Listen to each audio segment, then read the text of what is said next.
Hi friends, ఇవాళ మా పెద్ద చెల్లి కంట్లో ఏదో పడిపోయిందని మా చెల్లి చూడండి ఎలాగో ఊదుతున్నది. చూడండి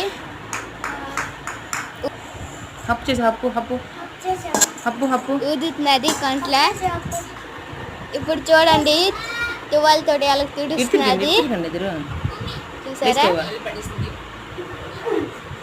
చూసారా చూసారా చూడండి. మళ్ళీ పడేసింది అటుపక్క, మళ్ళీ వచ్చిందంట. మళ్ళీ అది టవల్ తెచ్చుకొని మళ్ళీ చేస్తున్నా. చూడండి ఎంత క్యూట్ అనిపిస్తున్నారు ఇద్దరు. చూసారా? Okay, like and subscribe.